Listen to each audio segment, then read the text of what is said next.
नमस्कार साथियों, मेरा नाम है आर.के. सिंह। संस्कृति आईएएस यूट्यूब चैनल पे आप सभी का स्वागत है। आज हम जिस विषय की चर्चा करने वाले हैं वो एक फरमान है और ये फरमान आया है उत्तर प्रदेश के जो मुखिया हैं, सीएम है योगी आदित्यनाथ के द्वारा। ऐलान क्या है? तो ऐलान किया गया है कि अब सूबे के जो स्कूल हैं वहां पर वंदे मातरम अनिवार्य कर दिया जाएगा। तो इसी न्यूज की चर्चा करने वाले हैं। इससे जुड़े हुए जो भी अहम पहलू हैं उन पर हम संक्षिप्त लेकिन सारगर्भित जानकारी लेंगे। ठीक है, चलिए देख लेते हैं कि आखिर ये न्यूज है क्या। तो देखिए, यहाँ पर न्यूज खुलकर आ रही है। यूपी के जो सीएम योगी आदित्यनाथ हैं उन्होंने कहा है कि प्रदेश के सभी स्कूलों में वंदे मातरम अब गाना अनिवार्य होगा। ये एक बड़ा फरमान है क्योंकि कुछ समय पहले ही वंदे मातरम के 150 वर्ष सेलिब्रेट किए गए और उस दौरान भी कई सारे इस पर एक तरह से आरोप प्रत्यारोप लगाए गए। वो अलग मुद्दे थे, लेकिन अभी हम इस पूरे घटनाक्रम की बात करेंगे। उत्तर प्रदेश के सभी स्कूलों में अब वंदे मातरम का जो गायन है ये पूरी तरह से जो राज्य सरकार है वो अनिवार्य करने जा रही है। मोदी कुछ समय पहले वंदे मातरम के संदर्भ में देखें तो बहुत सारी बातें कहे थे, उन पर भी हम आएंगे। लेकिन जो योगी आदित्यनाथ हैं इन्होंने प्रदेश में ही गोरखपुर में एक एकता जो पदयात्रा है उसी पदयात्रा के अवसर पे ये जो घोषणा है की है और ये जो घोषणा है अब ये खास तौर पे चर्चा का विषय बना हुआ है। और यहाँ पर अगर देखेंगे तो कुछ बातें कही जा रही हैं। जैसे आप देखेंगे तो जो ये पूरी घोषणा की गई है इसमें योगी आदित्यनाथ ने कहा कि इससे क्या होगा कि जो विद्यार्थी हैं, जो स्टूडेंट्स हैं, उन्हें देशभक्ति, एकता और राष्ट्रीय जो गौरव है उसकी जो भावना है उनमें बढ़ेगी। उन्होंने ये भी कहा कि वंदे मातरम का जो विरोध है वो विरोध करने वाले देश की एकता के विरोधी हैं। सरकार जल्द ही इस संबंध में जो औपचारिक आदेश है वो जारी करेगी, जिसे एक तरह से खास तौर पे इसके संदर्भ में बातें क्लियर की जाएंगी, जिसमें ये उल्लेख होगा कि इसे प्रतिदिन प्रार्थना सभा होती है स्कूलों में उसमें ये गाया जाए। तो इस तरह की जो बात है अब वो लागू होने वाली है। इसके अलावा अगर आप देखेंगे तो दो तीन चीजें हैं इसके संदर्भ में। अगर आप देखेंगे तो ये कहा जा रहा है कि ये पूरा जो मामला है, मामला गोरखपुर में जो एकता पदयात्रा है उस दौरान सीएम योगी ने इस ऐलान को बाकायदा किया था। और इसके संदर्भ में अगर आप देखेंगे तो दो तीन चीजें जो हैं वो अहम खुलकर आ रही हैं, जिसमें अगर बात करेंगे सरदार जो वल्लभ भाई पटेल हैं इन्हीं की जो जयंती है, इसी जयंती के अवसर पे उन्होंने कहा कि वंदे मातरम ने स्वतंत्रता जो आंदोलन है उसमें भारत की जो चेतना है उसे जगाया था। भारत के संदर्भ में देखें, भारत रत्न जो लौह पुरुष सरदार वल्लभ भाई पटेल हैं उनकी जो 150वीं जो जयंती समारोह है उसके उपलक्ष्य में सोमवार को एकता जो पदयात्रा है उसका शुभारंभ किया गया। और इस अवसर पे उन्होंने यानी कि योगी आदित्यनाथ ने कहा कि जिस राष्ट्रगीत वंदे मातरम ने आज़ादी के आंदोलन में देखें भारत की सोई हुई जो चेतना है उसे जागृत किया, उसकी आज फिर कुछ लोग विरोध कर रहे हैं। उन्होंने कहा कि वंदे मातरम का जो विरोध है वही लोग कर रहे हैं जो सरदार पटेल की जयंती में शामिल नहीं हो रहे, लेकिन जिन्ना के सम्मान में वो उनके कार्यक्रमों में शामिल होते हैं। इसके अलावा योगी जी ने यह भी कहा कि वंदे मातरम के विरोध का कोई औचित्य बनता ही नहीं है। वंदे मातरम का इस प्रकार का जो विरोध जिनके द्वारा किया जा रहा है वो भारत के विभाजन का एक दुर्भाग्यपूर्ण कारण बना था। तो इस तरह की जो बातें हैं वो यहाँ पर सीएम ने कही हैं। इसके अलावा अगर आप देखेंगे तो उन्होंने ये भी कहा कि कोई भी व्यक्ति, कोई भी मत या कोई भी जो मजहब है वो क्या है, वो देश से बड़ा नहीं है, राष्ट्र से बड़ा नहीं है, ये बात कही गई है। उन्होंने कहा कि जो व्यक्ति आस्था या राष्ट्र के संदर्भ में देखें या इसके संदर्भ में उन्होंने ये भी बोला कि आज जो भी व्यक्तिगत जो मत हैं, जो एक मजहब है, उसके आधार पर अगर कोई विरोध कर रहा है तो ये विरोध किसी भी औचित्य से सही नहीं है। मुख्यमंत्री ने यह भी कहा कि जो लोग जिन्ना को सम्मान देते हैं वो सम्मान देने के लिए जो कार्यक्रम है उसमें तो शामिल होते हैं, लेकिन जो वल्लभ भाई पटेल हैं, सरदार वल्लभ भाई पटेल हैं, इनकी जो जयंती है, उनका जो कार्यक्रम है उसमें शामिल नहीं होते हैं। योगी जी ने भी कहा कि हमारा दायित्व ये बनता है कि हम उन कारणों पर विचार करें, उन कारणों को ढूंढें जो समाज को बांटने वाले बन रहे हैं। जाति, क्षेत्र, भाषा के नाम पर जो भी विभाजन है ये नए जिन्ना को पैदा करने की साजिश का हिस्सा है। हमें ध्यान रखना होगा कि भारत के अंदर फिर से कोई नया जिन्ना पैदा ना हो, और अगर जिन्ना पैदा होने का साहस करता है तो उसे चुनौती मिलने से पहले ही दफन कर देना होगा। इस तरह की जो बात है वो राज्य के सीएम ने कही है। इसके अलावा अगर देखेंगे ये जो निर्णय है ये खास तौर पे जो राष्ट्रीय एकता है, संविधान के जो आदर्श हैं उनको शिक्षा के माध्यम से सुदृढ़ करने का एक प्रयास माना जा रहा है। जैसे फंडामेंटल जो ड्यूटी है आर्टिकल 51A के तहत कहता है कि to abide by the constitution and respect its ideal and institution, the national flag and the national anthem. राष्ट्रीय गीत का जो उल्लेख है ये संविधान में नहीं है, परंतु जो सुप्रीम कोर्ट है उसने कई बार इसे नेशनल जो सॉन्ग है उसके इक्वल जो डिग्निटी है वो दी है। एग्जाम्पल के तौर पे आप देख सकते हैं। और स्कूलों में जो राष्ट्रगीत है उसको अनिवार्य बनाना कहीं ना कहीं देखें तो वैल्यू बेस्ड जो एजुकेशन है, यानी कि एजुकेशन के क्षेत्र में एक वैल्यू जो एडिशन है उस रूप में देखा जा सकता है।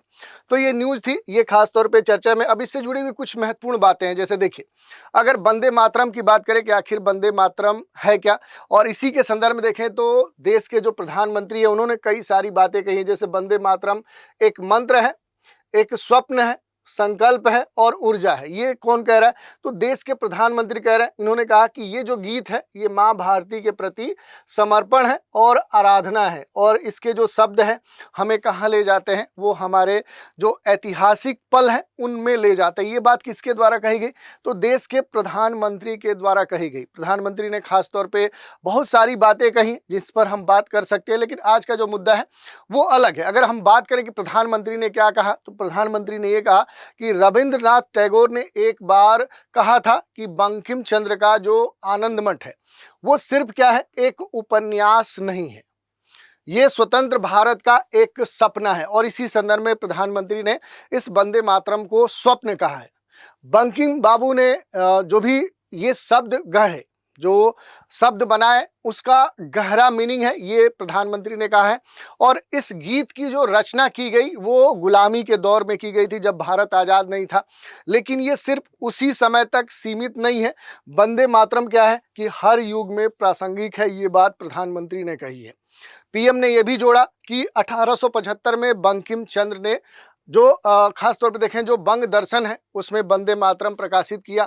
तो कुछ लोगों ने सोचा कि सिर्फ ये एक गीत है, लेकिन ये जो गीत था ये धीरे धीरे वंदे मातरम भारत के स्वतंत्रता संग्राम के लाखों जो लोग हैं उनकी क्या बन गया, ये आवाज़ बन गया। और एक ऐसी आवाज़ बना जिसने हर भारतीय की जो भावनाएं हैं उनकी जो प्रतिध्वनि है उस रूप में ये छा गया। मोदी जी ने यह भी कहा कि आज हम अपने राष्ट्रीय जो गीत हैं उसके संदर्भ में हम उसके कह सकते हैं कि 150 वर्ष पूरे होने का जश्न मना रहे हैं। तो ये हमारे देश के जो महान नायक हैं, जो स्वतंत्रता जो आंदोलन के समय उसमें सहयोग देने वाले जो लोग हैं, जो महान नायक हैं, उनके प्रति श्रद्धांजलि है। मोदी जी ने यह भी कहा कि वंदे मातरम एक शब्द नहीं है, एक मंत्र नहीं है, एक ऊर्जा है।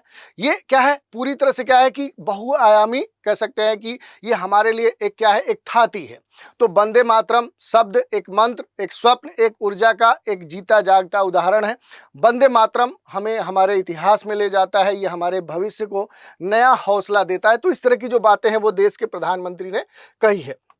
इसके अलावा अगर आप देखेंगे जो वंदे मातरम है इसके बारे में बेसिक जो जानकारी है, तो ये बंकिम जो चंद्र चटर्जी हैं उनके द्वारा संस्कृत और बंगाली के मिश्रण में लिखा गया क्या है, एक राष्ट्रीय गीत है। इसका जो उल्लेख है वो सबसे पहली बार 1882 में उनके ही उपन्यास आनंद मठ में देखने को मिला था। और इसकी जो धुन है वो यदुनाथ जो भट्टाचार्य हैं उन्होंने तैयार की थी। ये भारत के स्वतंत्रता जो संग्राम है उसके दौरान देशभक्ति का एक क्या बन गया था, एक प्रतीक बन गया था।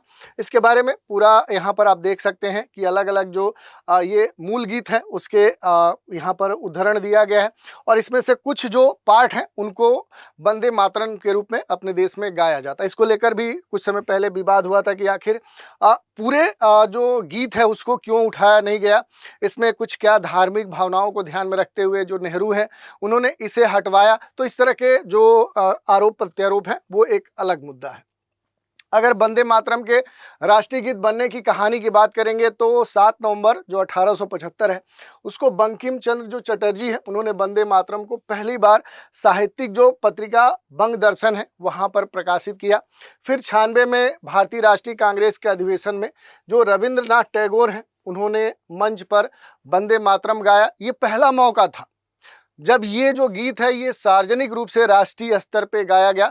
सभा में जो मौजूद हजारों लोग हैं उनकी जो आंखें थी वो उस समय नम हो गई थी।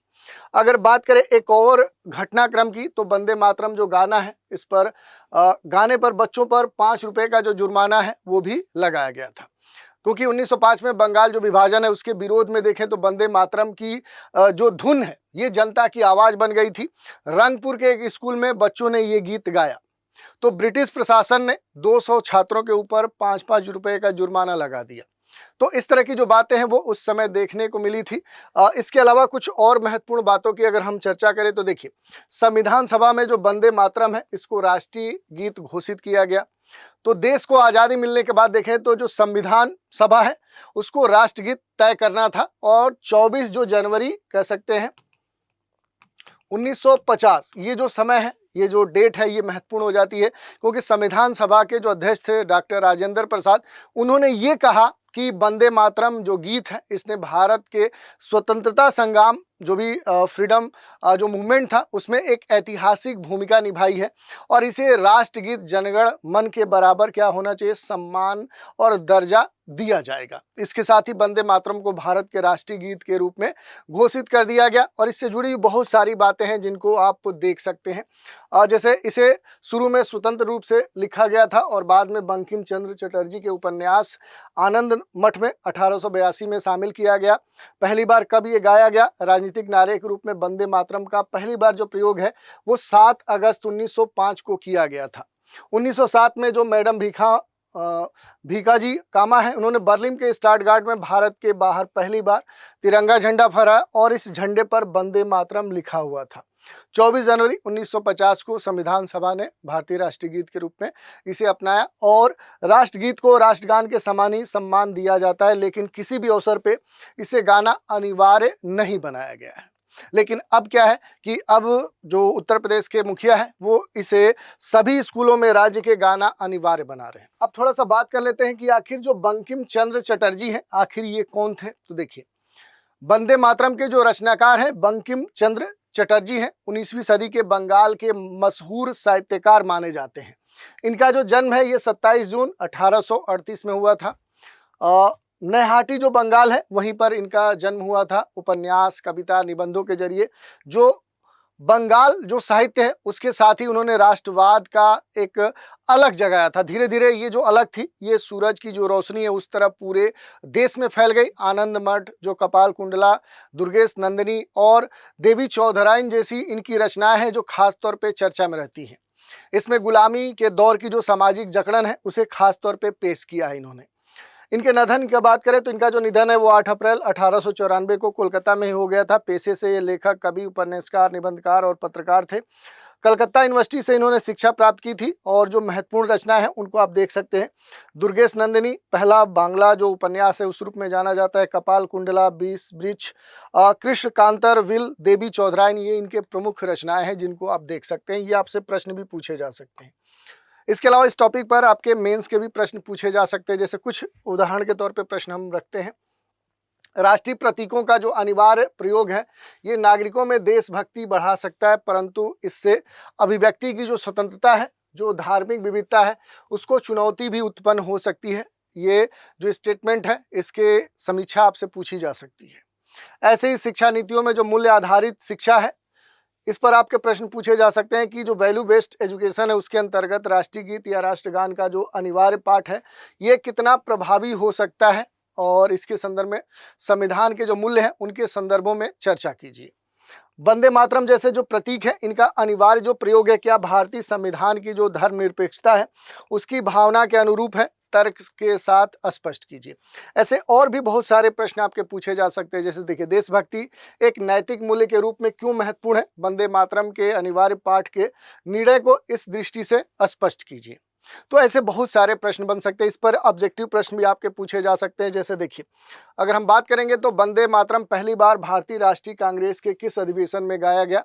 1885 का बॉम्बे अधिवेशन, 1892 का इलाहाबाद अधिवेशन, 1896 का कलकत्ता अधिवेशन या 1905 का बनारस अधिवेशन।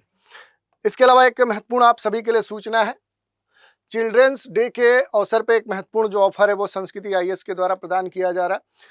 जो भी यूपीएससी फाउंडेशन कोर्स है पीटी और मेंस के, और इनके जो भी लाइव ऑनलाइन कोर्स हैं उन पर 60% की छूट दी जा रही है। और ये सारे जो कोर्स हैं आपको ईएमआई की आसान किस्तों पर भी प्रोवाइड किए जा रहे हैं। ये जो ऑफर है ये कब तक वैलिड है, तो 14 नवंबर 2025 तक ये वैलिड है।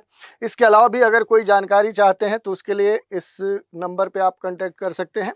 नंबर है 9555124124, या संस्कृति आईएएस की जो वेबसाइट है यहाँ विजिट करके भी संबंधित जो जानकारी है वो प्राप्त कर सकते हैं। तो आज के एपिसोड में हमने बात कर ली कि उत्तर प्रदेश के जो मुखिया हैं योगी आदित्यनाथ, उन्होंने सूबे के सभी स्कूलों में जो वंदे मातरम है इसका गायन अनिवार्य कर दिया है, और इससे जुड़ी हुई जो भी महत्वपूर्ण बातें थी उन पर भी संक्षिप्त रूप से हमने बात की। तो आज के एपिसोड में इतना ही। आप सभी हमारे साथ बने रहें, इसके लिए धन्यवाद।